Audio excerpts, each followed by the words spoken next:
Fantasmas de carne. Aún recuerdo el día que mi vida peligró tanto que pensé que no la contaría, y es gracias a un amigo experimentado en el tema del excursionismo que pude sobrevivir. Voy a contarles mi experiencia que pasé al encontrarme con lo que decían eran fantasmas de carne. Tenía tan solo 16 años cuando esto me pasó y estudiaba en la preparatoria. Con algunos amigos de mi salón de clases y algunos otros de otro grupo, decidimos ir a acampar al bosque de la primavera. Éramos un total de 10 amigos quienes estábamos apuntados a la excursión. Nuestro plan era salir temprano el viernes y regresar hasta el domingo por la tarde, así aprovecharíamos muy bien el fin de semana. Cabe señalar que hoy en día es muy fácil llegar hasta el bosque de la primavera en automóvil e incluso transporte. Pero en los años que me ocurrió esto, solo se podía llegar hasta cierta distancia de la entrada principal en vehículo, y lo demás uno tenía que caminar hasta adentrarse al bosque. En ese entonces, en el bosque de la primavera, se corría el rumor sobre un grupo de personas que ahuyentaban a los campamentos. Los atacaban a tal grado que dejaban sus pertenencias. Pero, como todo se trataba de rumores, no nos sentíamos intimidados. Aún así, mi madre nos advirtió que si llegábamos a notar algo raro, nos alejemos. Como siempre, tuvimos unos contratiempos para llegar al lugar, por lo que se nos hizo un poco tarde. Había muchos campistas que tuvieron la misma idea que nosotros, y por ello teníamos que encontrar un lugar lo más retirado posible de todos. Principalmente, buscamos un lugar cercano al arroyo para meternos un rato a medianoche, pues era agua de manantial. Después de estar caminando por media hora, encontramos un lugar ideal. Ya era un poco tarde, por lo que tuvimos que armar la casa lo más rápido que pudimos para ir en busca de leños para la fogata. El bosque de la primavera llega a oscurecerse apenas se hacían las 6 de la tarde, y era necesario aprovechar la poca luz del día que nos quedaba. Por lo tanto, entre dos amigos y yo fuimos a buscar los leños a una zona con árboles secos. A una hora de que se metiera el sol, ya teníamos una buena cantidad de leña lista. Nos habíamos apartado un poco del campamento. Era hora de regresar cuando noté que uno de mis amigos se había quedado inmóvil mirando hacia lo alto de la colina. Le pregunté qué le pasaba y me contestó que tuvo la sensación de ver algo que se movía entre los árboles, pero no había logrado distinguirlo con claridad. Me quedé con él mirando hacia la misma dirección, y en efecto, los dos dimos un brinco del suelo al notar que algo se movía entre los árboles secos, pero después se perdía entre la hierba. Le dije que quizás se trataba de algún mapache o hasta un lobo, y que lo ideal sería que nos apresuráramos. Mi otro amigo, Arturo, ya se nos había adelantado con los leños, por lo que le volví a sugerir que nos fuéramos ya. Al llegar al campamento, ya nos estaban esperando con la leña para hacer la fogata. Yo les comenté que Arturo se había adelantado, pero nos dijeron que Arturo no había llegado aún. La verdad, no me inquietó esto, pues mi amigo Arturo había dicho desde un principio que él quería acampar solo y que en una oportunidad que tuviera se retiraría del grupo. Pero quien más inquieto estaba era Fernando, que no dejaba de ver la colina donde recogimos los leños secos, pues nos decía que ahora podía ver que dos esferas rojas parpadeaban. Nos quedamos observando a la colina, pero no distinguimos nada. Entre broma y broma le dijimos que ya no se fumara lo que se había encontrado en el piso y que mejor ayudara. De ese modo nos relajamos sobre lo que pudiera haber allá arriba. No estaba de más tener precauciones por si se trataba de algún animal. Logramos hacer la fogata cuando apenas oscureció, así que comenzamos a preparar la cena para después ir a meternos al arroyo. Entre una y otra historia de terror, salió el comentario del grupo de personas que ahuyentaban a los campistas y que salían de la nada en medio del bosque. Entonces mi amigo Juan Pablo fue el que sacó de su mochila un cuchillo de caza, comentándonos que él estaba listo para recibirlos. En unos segundos se comenzaron a escuchar ruidos provenientes de uno de los árboles. Todos nos quedamos en silencio. Yo rápidamente busqué una roca o una rama para golpear a quien se atreviera a atacarnos, pero todo quedó en silencio después de unos minutos. Aún así, yo arrojé la roca al arbusto, y de allí salieron lo que parecían ser 2 ardillas o ratas. No las alcancé a ver bien. Todos tuvimos un respiro y nos relajamos. Se podía notar que había cierta tensión y nerviosismo entre nosotros. Cenamos rápido para ir a meternos al arroyo. Algunos cuantos se quedaron a hacer guardia en la fogata, pero de todos, el más distraído era Fernando, que no dejaba de mirar la colina e insistía que había más esferas rojas. Le comenté que quizás se trataba de alguna luciérnaga y que, por ser el bosque, era muy probable que brillaran con más intensidad que las que llegamos a ver en la ciudad. Aún así, me hizo una mueca de desacuerdo, pero quedó convencido de lo que le comenté. Aún así, comencé a tener inquietud, por lo que se me volvió obsesión mirar a la colina a ver si notaba lo que Fernando decía. Ya teníamos 10 minutos en el arroyo cuando escuchamos silbar a alguien. Lo reconocí de forma inmediata. Supe que se trataba de Arturo. Solo silbaba cuando quería encontrarnos, así que le contesté silbando también. Continuamos los dos hasta que lo logramos ver. Se le veía muy agitado y cansado. Nos comentó que llevaba horas buscándonos y que nos había perdido el rastro en la colina. Le dije que era imposible, pues yo había visto cuando él bajó de la colina.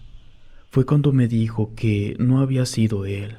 Comencé a sentir algo de miedo, pues alguien desconocido se encontraba cerca del campamento, y todo el tiempo creímos que se trataba de Arturo. Él nos contó que se había ido más alto a buscar leña, y cuando fue a buscarnos no nos encontró. Duró varias horas tratando de ubicarnos.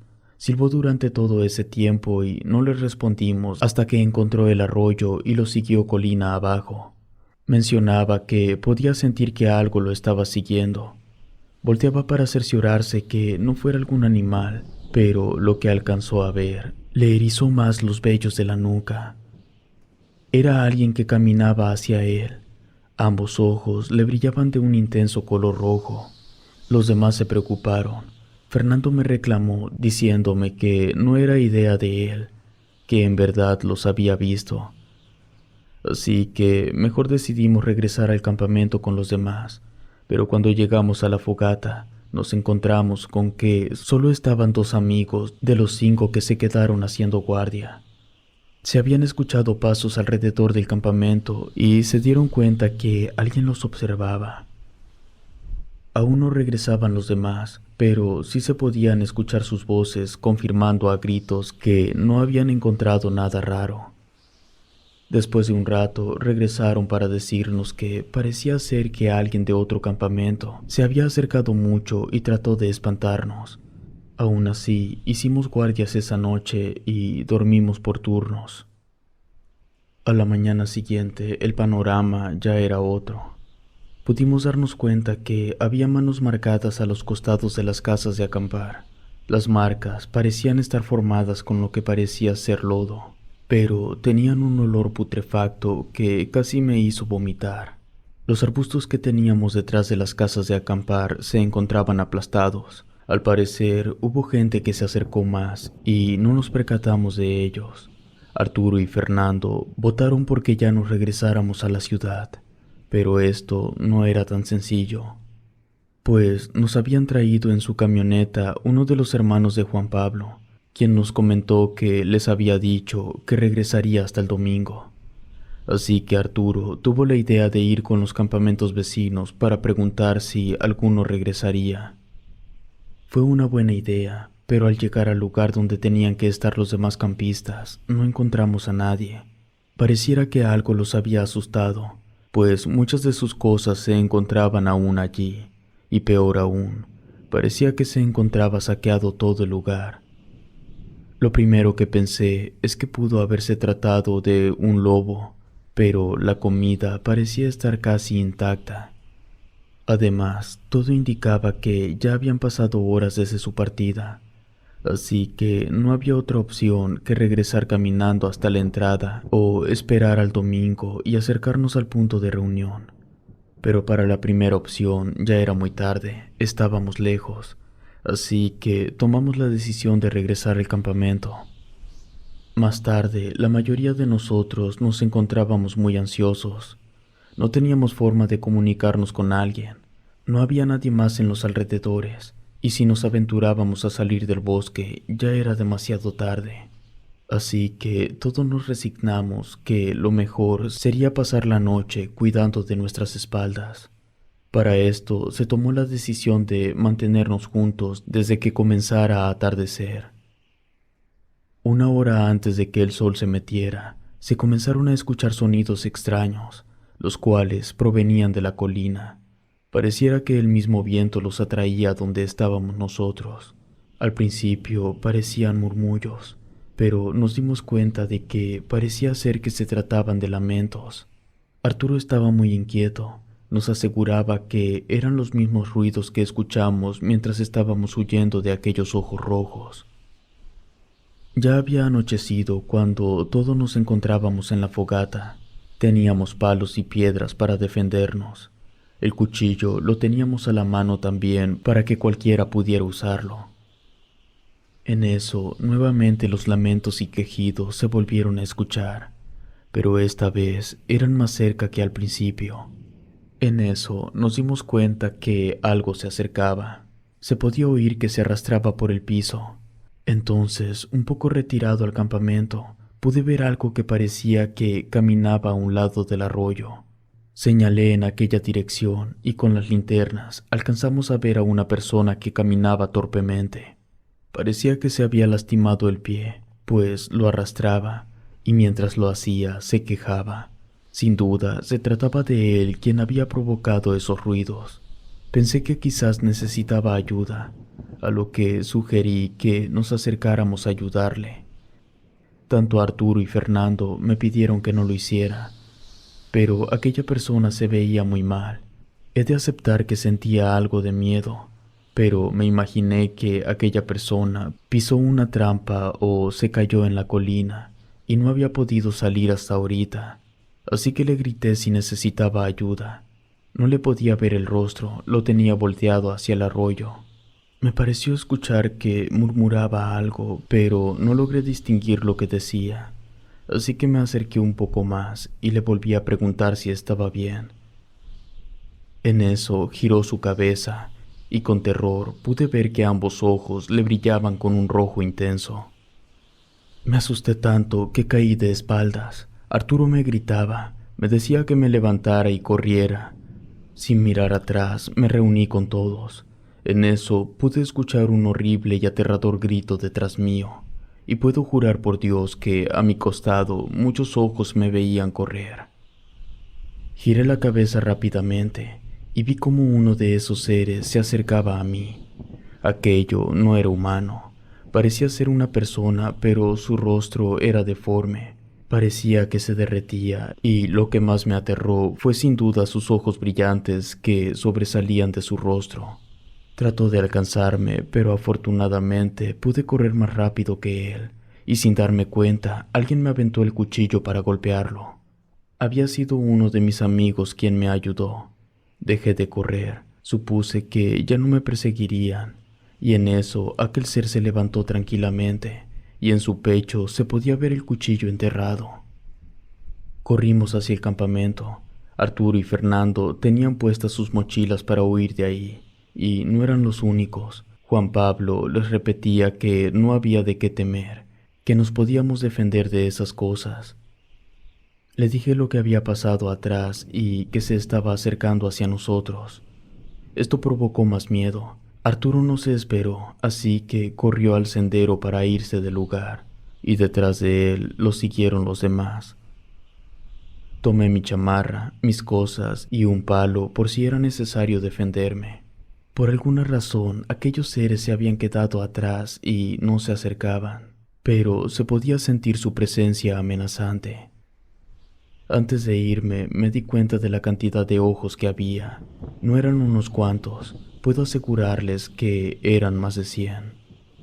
No fue nada seguro caminar tan tarde y a mitad de la noche por el bosque. En varias ocasiones pudimos ver animales peligrosos que bien nos pudieron atacar, pero se mantenían a raya al vernos todos juntos. Las linternas fueron de gran ayuda para encaminarnos por la mejor parte del sendero. Constantemente yo me daba vuelta para vigilar a nuestras espaldas y noté que aún había unos cuantos de esos ojos rojos observándonos, y a pesar de que eran menos, aún se podía sentir aquella mala sensación. Llegamos a la entrada cuando apenas estaba amaneciendo. Uno de los guardabosques nos vio y nos preguntó algo que se me quedó muy guardado y aún no entiendo por qué. Nos preguntó si estábamos haciendo una caminata mística nocturna o si huíamos de los animales. Poco después del desayuno, llegó el hermano de Juan Pablo por nosotros. Le sorprendió vernos con menos cosas que las que traíamos al principio. Nadie dijo nada y no se mencionó nada al respecto durante el regreso. Pude notar que Arturo temblaba y no cruzaba la mirada con nadie. Al pasar los días, su comportamiento volvió a ser el mismo de antes.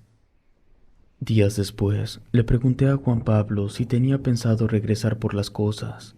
Él me dijo que no. Quizás por ello el otro campamento también había abandonado todo. Al pasar los años y al día de hoy, he notado que el bosque de la primavera ya tiene muy limitados sus accesos a diferentes puntos de la zona. No te permiten ir más allá de donde tienen acordonado. Volví a regresar con mi familia y noté que el lugar donde nosotros habíamos acampado había un letrero donde decía: extreme precauciones, animales salvajes, violentos y hambrientos por la noche. No rebase los límites por su seguridad. Si te gustó este video, suscríbete activando la campanita de notificación y así no te pierdas lo mejor de Rede. Gracias por escucharnos. Relato escrito y adaptado por Lengua de Brujo.